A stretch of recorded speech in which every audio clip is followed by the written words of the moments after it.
एक ठाकुर जी के परम भक्त थे त्रिपुरदास, बहुत अच्छा चरित्र है उनका। तो त्रिपुरदास जी जो थे, श्रीनाथ जी की गगदल बना के भेजते थे। गगदल जानते हैं? कंबल, सर्दियों में जो ठाकुर जी धारण करते हैं। किसी ने श्रीनाथ जी के दर्शन किए हो, शीतकाल में दर्शन करना, ठाकुर जी का मुखमंडल दिखाई देता, बाकी सब ऐसे पूरे ढके रहते हैं, उसको गगदल बोलते हैं। तो त्रिपुरदास जी जो थे ये बहुत बड़े मंत्री थे, इनके पास मंत्री पद पर थे तो खूब धन आता था। तो ये बढ़िया सोने की जड़ाऊ, चांदी की जड़ाऊ, बढ़िया गगदल भेजते थे ठाकुर जी को। किसी ने जाके बादशाह से शिकायत कर दी, बोले त्रिपुरदास जी आपके खजाने के सारे पैसा लगा के गगदल बना के श्रीनाथ जी को भेज देते हैं। तो बादशाह ने इनको अपनी मंत्री पद से हटा दिया, और जैसे ये मंत्री पद से हटे, कंगाली आ गई, गरीब हो गए। अब इनके पास इतना भी धन नहीं था कि गगदल खरीद के भेज सकें। तो एक लिखने वाली कलम थी इनके पास, वो कलम बेच दी जाकर के, तो उससे 1 रुपया मिला। 1 रुपया से इन्होंने जो वस्त्र खरीदा, बिल्कुल 3rd क्लास वस्त्र खरीदा, 1 रुपए का आया। मन में बड़े दुखी थे, बोले ठाकुर जी मैंने कभी ऐसा वस्त्र आपको भेजा नहीं, लेकिन क्या बताऊं, और कोई मेरे पास चारा नहीं। वो वस्त्र खरीद करके और उस पर प्रेम से हृदय से लगा के उस पर बढ़िया सुंदर कुछ रंग रोगन किया, जो जो उन पर उपस्थित था। थोड़े थोड़े इत्र बचे थे, इत्र लगा दिया और किसी के हाथ मंदिर भिजवा दिए। पहले तो हमेशा खुद जाते थे जब मंत्री थे, लेकिन अब मन में सोचे कि कहीं मैं ऐसी अवस्था में मंदिर गया, गुसाई जी ने अगर मुझे इस अवस्था में देखा तो वे कहीं मुझ पर कृपा करने के लिए धनराशि ना दे दें, इसलिए खुद नहीं गए, किसी के हाथों भिजवा दिया। गगदल नहीं बना पाए थे, चद्दर बनी थी, बस भिजवा दी। और कोई बात नहीं, ठाकुर जी समझेंगे मेरी परिस्थिति। शीतकाल का समय आया, यहां पर वो चद्दर जैसे ही पहुंची तो भंडारियों ने सोचा ये तो बिल्कुल सामान्य स्थिति की है, ये ठाकुर जी की सेवा में क्यों जावे, ऐसे ही रख दो इसको कहीं किनारे, किनारे में कहीं रख दी। शीतकाल प्रारंभ हुआ, जैसे ही ठाकुर जी को गगदल पहनाई, रात्रि में शयन करा करके गुसाई जी चले गए। रात भर गुसाई जी ठिठरते रहे, मुंह कांपते रहे, हाथ पर कांपते रहे। सुबह मंगला में जैसे ही दर्शन करने गए तो भीतर जाके जैसे ही ठाकुर जी को उठाया, ठाकुर जी के दांतों की आवाज आ रही थी, cut cut cut cut cut cut जोर से, और ठाकुर जी ठिठर रहे हैं जोर से। गुसाई जी बोले 5-5 गगदल पहना रखी हैं, फिर भी ठिठर रहे हैं, अंगीठी जला के लाओ। अंगीठी जला करके ठाकुर जी के आगे हाथ सेक सेक के, कभी हाथ पे लगा मैं, कभी गालों पे लगा मैं, कभी गले पे लगा मैं। ठाकुर जी बोले जाड़ो लग रहा हो, बहुत जोड़ते जाड़ो लग रहा हो मुझे। गुसाई जी बोले जय जय। अंगीठी जला दी, 5-5 गगदल उड़ा दी, और गगदल लेके आओ। महाराज 10-10 गगदल, ठाकुर जी ढक गए पूरे रजाइयों में। 5-5 अंगीठी जला दी और ठाकुर जी हिल रहे हैं जोर से। और केवल नाटक कर रहे हो ऐसा नहीं, स्पर्श करने में बिल्कुल ऐसा लग रहा है जैसे मानो जैसे ठंडे पड़ गए हो ठाकुर जी। गुसाई जी तो इतनी चिंता में आ गए, क्या करें क्या करें क्या करें। अचानक गुसाई जी बोले 10-10 गगदल और 5-5 अंगीठी, फिर भी ठंडक नहीं जा रही, कोई लीला तो नहीं श्याम सुंदर की। ओहो, निश्चित ही किसी भक्त के द्वारा भेंट आई है और वो हमने पधराई नहीं है, इसीलिए ये सब हो रहा है। तुरंत गुसाई जी बोले किसी भक्त की भेंट आई थी क्या? क्या क्या भेंट आई बताओ। सब बताया, बोले ये भेंट आई है। पर एक बोला एक और आई है, वो पतली सी चद्दर आई है एक, उसका कपड़ा भी ऐसा हम भी नहीं पहने, वो रखी है किनारे। गुसाई जी बोले वही लेके आओ। लेकर के आए, सारे 10 के 10 गगदल हटाई, पतली सी बेकार से कपड़ा की वो चद्दर जैसे ही ठाकुर जी को उठाई, ठाकुर जी बोले पसीना आ गए मुंह, तो भैया मेरी सबरे जाड़ो चलो गो। अरे अंगीठी हटाओ, मुंह को बहुत जोर से गर्मी लग रही है। गुसाई जी बोले बलिहारी ठाकुर जी आपकी जय हो, आपको ना तो जाड़ा लगता है, ना भूख लगती है, ना प्यास लगती है, ना गर्मी लगती है। भक्त के द्वारा प्रस्तुत भाव स्वीकार करने के लिए सारे भाव प्रकट कर लेते हो। ऐसे हमारे ठाकुर जी। तो त्रिपुरदास की बेचारी की सामान्य सी चद्दर ओढ़ करके ठाकुर जी पसीना बहा रहे हैं अपने मुंह, इतनी जोर से गर्मी लगी आई मुंह। ऐसे हमारे ठाकुर जी। तो आप मत कीजिए, आप तो पवित्रता का भी ध्यान रखो, वर्णाश्रम धर्म का भी ध्यान रखो, सभ्यताओं का भी ध्यान रखो, वेद मर्यादाओं का भी पालन करो। ठाकुर जी को अवसर दीजिए। प्रेम आपका ऐसा हो कि ठाकुर जी नियम तोड़वाने की आज्ञा दें, अब श्रेष्ठता है। हरिराम व्यास जी जिन्होंने जुगल किशोर जी को प्रकट किया, ऐसे श्री हरिराम व्यास जी की बेटी का ब्याह था और अपनी बेटी के ब्याह में जितने ब्राह्मण आए, हरिराम व्यास जी अपनी बेटी के ब्याह से प्रसन्न नहीं थे। क्यों नहीं थे? कोई पिता अपने पुत्री के ब्याह से अप्रसन्न कैसे हो सकता है? लेकिन उनके मन में भाव था कि भाई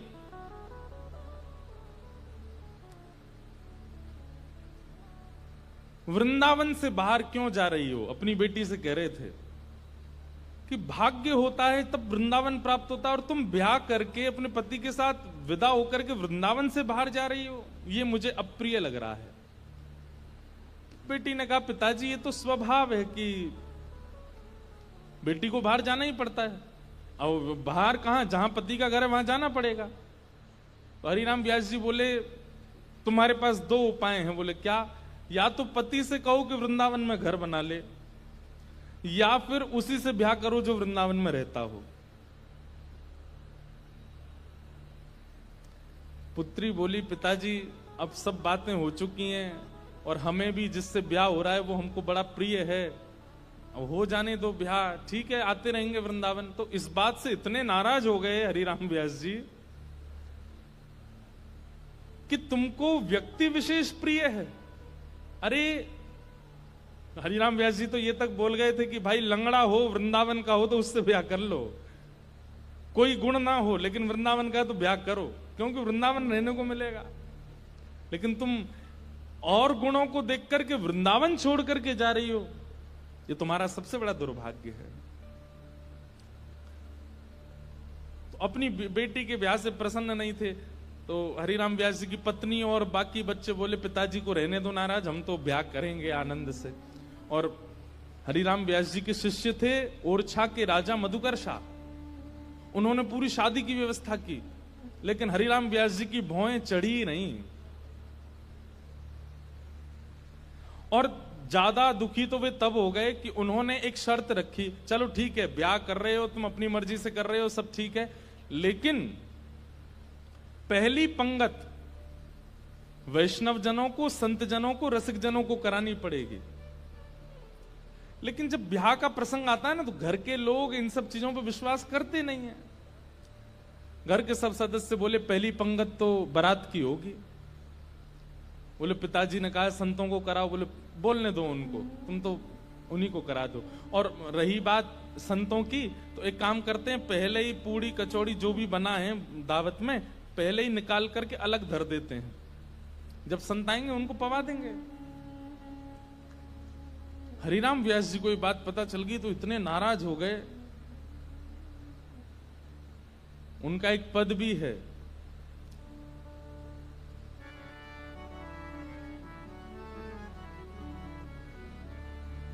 संतन सौ अधिक समधि प्यारे। बोले संत इतने प्रिय नहीं है, वो समधि बहुत ज्यादा अच्छा लगता है, उसको तो गरम गरम खवा रहे हैं और संतों के लिए अलग निकाल दिया है। बड़े नाराज हुए, बोले संतों का अपमान कर रहे हो। बेटी बोली, पिताजी मेरा ब्याह है, आप बिल्कुल खुश नहीं हो। बोले मुझे खुशी करानी है तो वृंदावन से बाहर मत जाओ। ब्राह्मण लोग आए जो ब्याह पढ़ा रहे थे, तो हरिराम व्यास जी बड़े विद्वान थे, तो ब्राह्मण आकर के बैठे, सबने बैठ करके हरिराम व्यास जी से वार्ता की। तो ब्राह्मण सब बोले, व्यास जी कोई अच्छी बात सुनाओ। तो हरिराम व्यास जी पद गाने लगे, वे मरे जिन मेरे घर ब्याह पड़वायो। सारे ब्राह्मण बोले ऐसा मत कहो। भगवान बोले कि तुम भाग जाओ यहां से, या तो पुत्री को कहो कि वो वृंदावन छोड़ करके नहीं जाए, और यदि वो जाने का मन बना चुकी है तो वो सब मर जाएंगे जिन्होंने ब्याह पढ़ाया। ब्राह्मण तो घबरा गए। फिर अंत में मधुकर शाह जो राजा थे ओरछा के, उन्होंने हरिराम व्यास जी को प्रणाम किया। बोले मैं जिम्मेवारी लेता हूं, आपके दामाद और बेटी बाहर नहीं जाएंगे, मैं यहीं घर बनवा दूंगा, वो यहीं रहेंगे। तब हरिराम व्यास जी प्रसन्न हुए। मतलब हम संसारी लोग हैं, हमारे लिए कई बार रिश्ते नातेदार ज्यादा हो जाते हैं, ठाकुर जी से ज्यादा हो जाते हैं। हमारे लिए कई बार दिखावा ज्यादा हो जाता है, कई बार सब प्रदर्शन में हम लोग ज्यादा चले जाते हैं, हमारे लिए भक्ति भाव कहीं पीछे छूट जाता है। पर वृंदावन को भजने वाले के लिए ठाकुर जी प्रधान है और कुछ प्रधान नहीं है। इसलिए वहां धर्म प्रधान नहीं है, प्रेम प्रधान है। एक भगवान के परम भक्त थे, नारायण दास उनका नाम था। बहुत ध्यान से सुनना। नारायण दास जी को भी वृंदावन से बहुत प्रेम था, और वृंदावन का प्रेम उन पर ऐसा चढ़ा कि वो गोपी भाव में रहने लगे। और कैसा गोपी भाव? श्रृंगार कर लेते, बिंदी लगा लेते, मांग में सिंदूर भर लेते, बड़े बड़े केश कर लिए थे, पैरों में नूपुर पहनते, हाथों में चूड़ियां पहनते और लहंगा पहन करके और बढ़िया सुंदर श्रृंगार करके किसी के सामने नहीं जाते थे। अपने गोपाल जी उनको तैयार करके, उनका श्रृंगार करके उनका भोग लगा के उनके सामने नाचते थे, अपने ठाकुर जी के आगे, और किसी को नहीं दिखाते थे, बस अपने ठाकुर जी को दर्शन कराते थे। नाचते थे, गाते थे, रिझाते थे, और फिर नाचते नाचते फिर प्रसादी सिद्ध करते, प्रसादी सिद्ध करके फिर राजभोग करा देते, व्यारू करा देते, कलेऊ करा देते, ठाकुर जी के अष्टाम लीला करते, अष्टयाम भोग धराते। लेकिन नृत्य और गायन ये दो सेवा नहीं छोड़ते थे।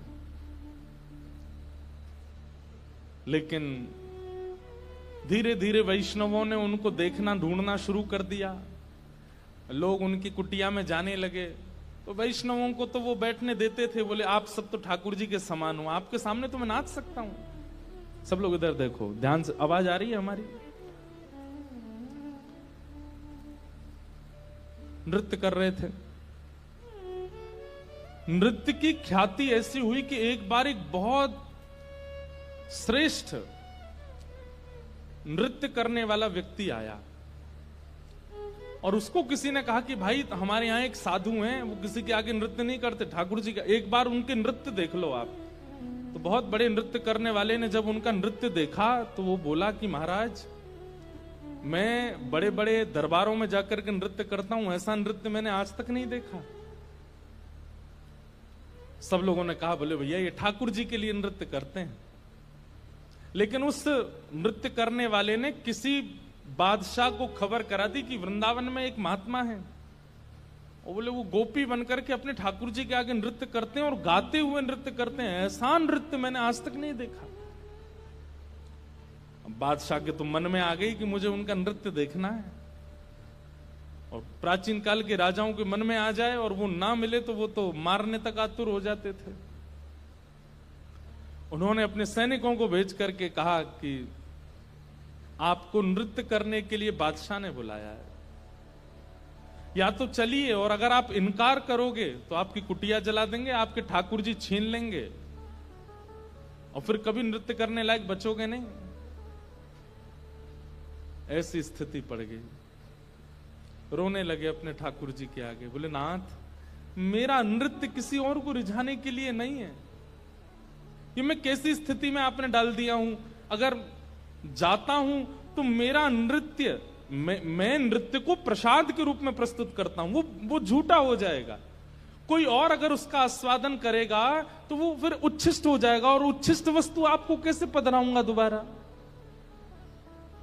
और यदि नहीं जाता हूं तो कुटिया जला देंगे, आपको छीन लेंगे, राजा है ताकतवर है, उसके आगे मेरी चलेगी नहीं।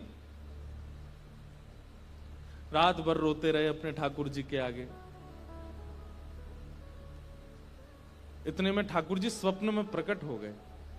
और स्वप्न में प्रकट होकर के ठाकुर जी बोले, तुमको वहां नृत्य करने में दिक्कत क्या है? बोले, मैं आपके सामने नृत्य करता हूं बस। तो बोले, हमको ले चलो, हमें वहां बैठा देना, हमें देखते देखते नाच लेना, राजा को भूल जाना। तब वो कहते हैं, बोले कि महाराज वो स्थान आपके लायक नहीं है, वो राजा है, वो मांस भी खाता है, मदिरा भी पीता है, ना जाने कैसे कैसे उसके आचरण है, उसका स्थान कैसा है, वहां पर नृत्यांगनाएं आती हैं, ना जाने कैसे कैसे वहां पर व्यवहार होते हैं, वहां मैं अपने ठाकुर जी को लेके नहीं जाऊंगा। ये वैष्णव का स्वरूप होता है, वो अपने ठाकुर जी के आगे प्रदर्शन को आगे नहीं करता, वो अपने ठाकुर जी की सेवा के आगे एक बार को बड़े से बड़े उत्सवों का त्याग कर देगा, बड़े से बड़े उपाधियों का त्याग कर देगा, लेकिन अपने ठाकुर जी को ऐसे ही कहीं बेक नहीं देता है। बोले, ये तो नहीं चलेगा, आपको लेके तो नहीं जाऊंगा मैं। तब भगवान बोले, तो फिर नहीं जाओगे तो ये लोग तुम्हारे कुटिया उजाड़ देंगे। तो फिर वो बोला, आप इतना भी नहीं कर सकते तो फिर काय बात के भगवान, आज तक मैंने आपसे कुछ नहीं मांगा, लेकिन इसका समाधान बताओ मैं कैसे करूं। तब भगवान बोले, देखो तुमने अपनी गली में तुलसी की माला पहनी है और ये तुलसी मेरा ही स्वरूप है, तो तुम मुझे तो नहीं ले जाओगे, लेकिन ये तुलसी माला तो पहन के जाओगे। इनको तुम एक सिंहासन पर पधरा देना और इनको मेरा ही रूप मान करके, मुझे अनुभव करके, मेरा आभास करके तुम वहां नृत्य कर देना। नृत्य भी हो जाएगा, मेरे सन्मुख भी हो जाएगा और तुम्हारा बात भी बनी रहेगी। नारायण दास जी बोले, भगवान पक्का ना ये तुलसी आपका ही? बोले, पक्का 110% मेरा ही स्वरूप है, जाओ। नारायण दास जी गए और राजा के यहां जाकर के बोले, महाराज मैंने गले में जो ये माला पहनी है बड़ी तुलसी की, इसके लिए मुझे एक आसन दे दो, मैं इनको पधरा करके फिर नाचूंगा, नहीं तो ये तो विक्षेप डालेंगे। पधरा करके आसन पर और जैसे ही नृत्य करने लगे, उनके मन में कदापि ये भाव नहीं आया कि ये तुलसी हैं, ये केवल माला है, यही सोचने लगे श्याम सुंदर हैं। श्याम सुंदर विचार करके जब घूमने लगे नृत्य करते करते, तो हर घूमने के बाद एक बार देखते, और जब द्रुत गति से घूमने लगे, चक्र लेने लगे, लेते लेते लेते उनको वहां तुलसी नहीं, साक्षात सचल त्रिभंग लली श्याम सुंदर दिखने लगे। आज तक अपनी कुटिया में नृत्य किया था तो कभी ठाकुर जी ऐसे प्रत्यक्ष प्रकट नहीं हुए, लेकिन आज उस दरबार में ठाकुर जी प्रत्यक्ष प्रकट हो गए। क्यों? उनकी भावना से रीझ करके ठाकुर जी प्रकट हो गए, और जैसे ही ठाकुर जी प्रकट हुए, वो चक्र लेते लेते लेते लेते लेते वहीं उन्होंने प्राण त्याग दिए और ठाकुर जी में विलीन हो गए। नारायण दास कहने का अभिप्राय क्या? वृंदावनियों को और वृंदावन भजने वालों को कई बार व्यवहार प्रधान नहीं होता, उनके लिए धर्म प्रधान नहीं है, उनके लिए अर्थ प्रधान नहीं है, उनके लिए काम प्रधान नहीं है, उनके लिए मोक्ष भी प्रधान नहीं है, उनके लिए केवल प्रेम प्रधान है। हमारे आप लोग जाएंगे तो आप क्या कहेंगे, कहां जा रहे हो? बोले, बरसाने जा रहे हैं, राधा रानी का दर्शन करने। लेकिन अगर कोर ब्रजवासी से पूछोगे कहां जा रहे हो, बोले बरसानो जा रहे हैं लाडली जी को दर्शन करवे। क्या बोलेंगे? लाडली जी। क्यों? प्रेम प्रधान हो जाता है, वहां पर भगवत तत्व की बात नहीं करते। कोर वृंदावनवासी से पूछोगे, आपसे पूछे कहां जाओ, राधा रमन जी दर्शन करने जा रहे हैं, पर बिल्कुल वृंदावनवासी होगा तो बोलेगो श्री लालजू को दर्शन करवे जा रहे हैं। और एक और बात बताऊं, और ज्यादा उपासक वृंदावन के, वो क्या बोलेंगे? श्री जी को दर्शन करवे जा रहे हैं। श्री जी, हमारे वृंदावन में ठाकुर जी को भी श्री जी बोलते हैं, किशोरी जी को भी श्री जी, ठाकुर जी को भी श्री जी। श्री जी बोलते हैं तो समझो युगल का नाम बोला गया है, अकेली किशोरी जी नहीं है श्री जी। श्री जी माने ठाकुर जी और किशोरी जी दोनों। श्री माने राधा रानी और जी कौन है? बोले लाल जी, श्री जी। वृंदावन में प्रेम प्रधान है, धर्म अर्थ काम और मोक्ष नहीं है।